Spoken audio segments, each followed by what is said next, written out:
पाकिस्तान में जो ही कोई फ़िल्म आती है तो रिलीज़ होने से पहले ही आवाज़ आती है, बैन कर दो भाई, बंद कर दो।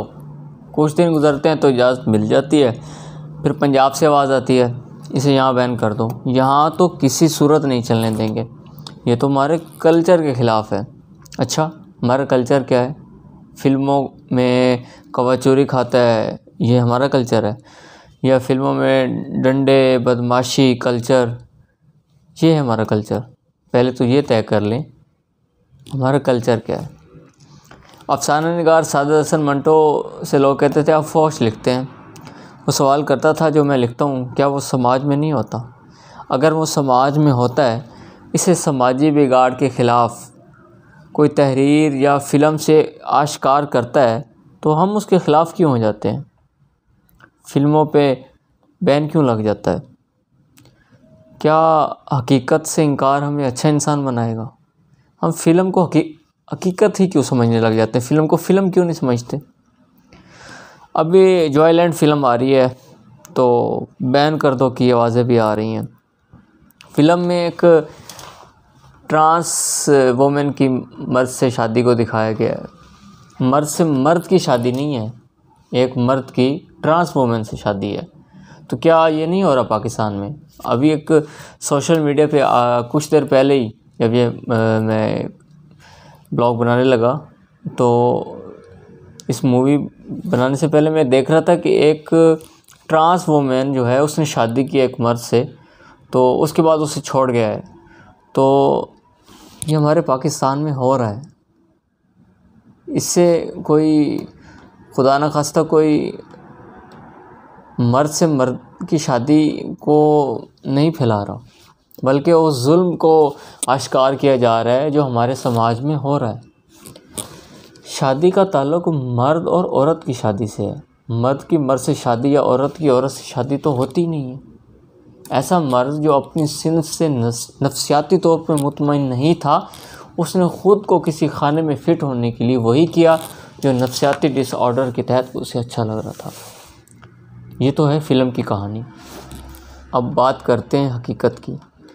62 अलामात बताई जाती हैं जब कोई मर्द से औरत बनने की कोशिश करता है। अगर उसकी नफ्सियाती काउंसलिंग की जाए तो वो इस नफ्सियाती आर्ज़ से बच सकता है। अक़वाम मुत्तहिदा ने इसे नफ्सियाती डिसऑर्डर ही करार दिया था, लेकिन अब इसे अलग शनाख्त के तौर पे लिया जाता है। अगर वो काउंसलिंग से भी इस नफ्सियाती आर्ज़ से नहीं निकल सकता तो वो अपने लिए फिर वही करता है जो उसे अच्छा लगता है। अगर आप खुद सोचें, पाकिस्तान के समाज में अगर कोई मर्द बनेगा तो पहले उसे समाज की नज़र में बुरा समझा जाएगा, उसके बाद उसे जायदाद से आग किया जाएगा। तो क्या कोई मर्द जानबूझ के ऐसा करेगा?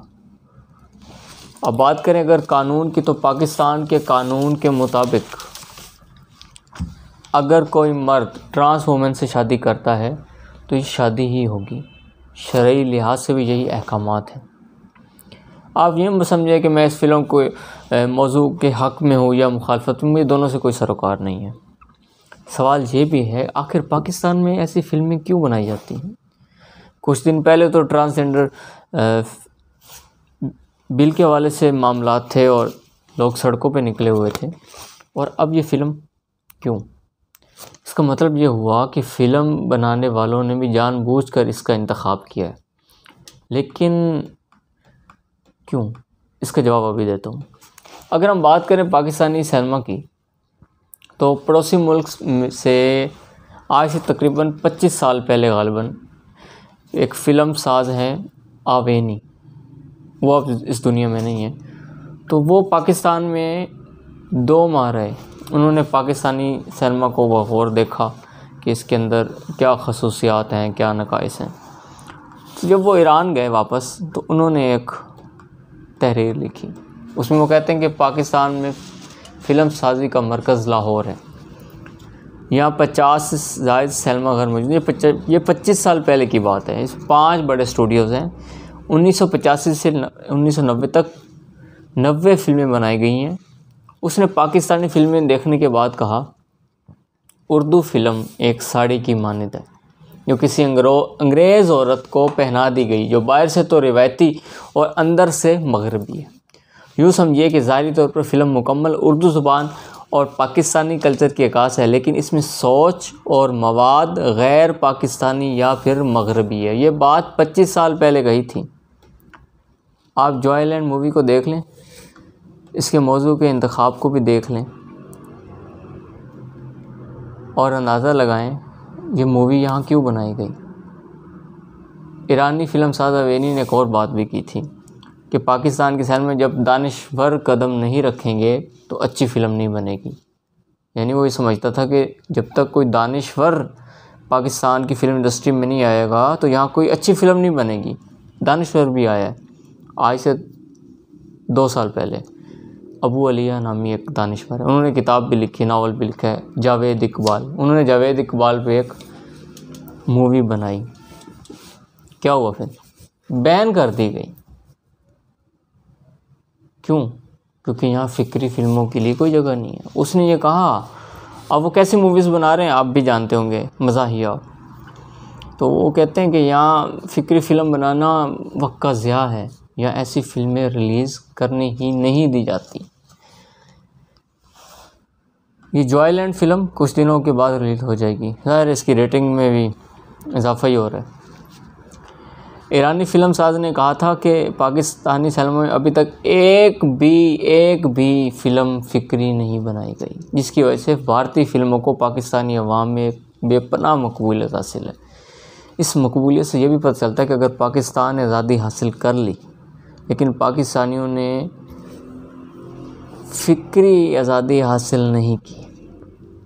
पाकिस्तान तब आज़ादी हासिल करेगा जब वो फ़िक्री आज़ादी हासिल करेगा। पाकिस्तान के अंदर फ़िक्री फ़िल्में ना बनना इस बात का सबूत है कि अभी तक हमने फ़िक्री आज़ादी ही हासिल नहीं की। जब तक हम फ़िक्री आज़ादी हासिल नहीं कर सकते, ऐसी फ़िल्में बनती रहेंगी जो बज़ाहिर तो पाकिस्तानी है मगर अंदर से मगरबी। और ये जो जॉयलैंड फ़िल्म के ऊपर पाबंदी और बैन कर दो की आवाज़ें हैं, जो कुछ देर के लिए ये भी खामोश हो जाएंगी।